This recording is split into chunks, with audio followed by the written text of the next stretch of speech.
Deputy CM Pawan Kalyan ఎఫెక్ట్‌తో Kakinada anchorage port, deep water port రెండిటిపైన కూడా రాష్ట్ర ప్రభుత్వం నిరంతర నిఘా అయితే ఏర్పాటు చేసింది. ఇక్కడ వస్తున్నటువంటి కార్గో దిగుమతి, ఎగుమతులు అవుతున్నటువంటి ప్రతి కార్గోకి సంబంధించి ఒక పక్కా సమాచారం అయితే రాష్ట్ర ప్రభుత్వ అధికారుల దగ్గర ఉండేలాగా కూడా పటిష్టమైన ఏర్పాట్లు చేస్తుంది.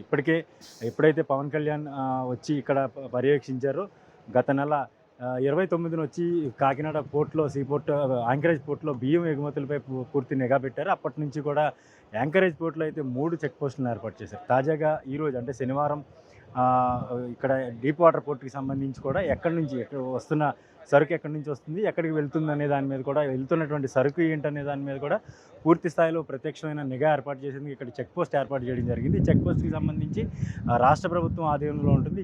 చెక్ పోస్ట్ పూర్తిగా వెళ్తున్నటువంటి సరుకేంటి, అలాగే దిగుమతి అవుతున్నటువంటి సరుకేంటి, ఈ సరుకు వివరాలు ఏంటనేది కూడా పూర్తి స్థాయిలో నిఘా ఏర్పాటు చేశారు. ఒకవేళ రైస్ ఎగుమతులు వెళ్తున్నట్టయితే రైస్ అదేవిధంగా బాయిల్డ్ రైస్ వెళ్తున్నట్టయితే మాత్రం వాటి నమూనాలు సేకరించాలి. ఒకవేళ వెళ్తున్నటువంటి ఫోర్టిఫైడ్ రైస్ ఉంటే ఆ ఫోర్టిఫైడ్ రైస్ నమూనాలు కూడా సేకరించే విధంగా ఇక్కడ ఏర్పాట్లు అయితే చేశారు. ఒక 24 గంటలు అంటే 24/7 ఇక్కడ చెక్ పోస్ట్ పోర్ట్ గేట్ దగ్గర, అదే డీప్ వాటర్ పోర్ట్ దగ్గర ఉన్నటువంటి మెయిన్ గేట్, అంటే రెండవ గేట్ మెయిన్ గేట్ దగ్గర ఇక్కడ చెక్ పోస్ట్ ఏర్పాటు చేయడం జరిగింది. జిల్లా యంత్రాంగం అయితే జిల్లా కలెక్టర్ షాన్మోహన్ సగిలి ఇక్కడ ఆదేశాలతో ఇక్కడ చెక్ పోస్ట్ ఏర్పాటు చేయడం జరిగింది. చెక్ పోస్ట్కి సంబంధించి రెవెన్యూ అధికారులతో పాటు స్థానికంగా ఉన్నటువంటి పోర్ట్ పోలీస్ స్టేషన్ సిఐ పర్యవేక్షణలో ఇక్కడ ఒక సిబ్బంది అయితే ఇక్కడ పూర్తి స్థాయిలో పర్యవేక్షిస్తూ ఉంటారు. అయితే దీనికి సంబంధించి పూర్తి స్థాయిలో అంటే నివేదిక, ఎందుకంటే కొన్ని కార్గోకి సంబంధించి ట్రైన్స్లో కూడా వస్తుంటాయి ఈ ప్రాంతంలో ట్రైన్స్లో వచ్చేటువంటి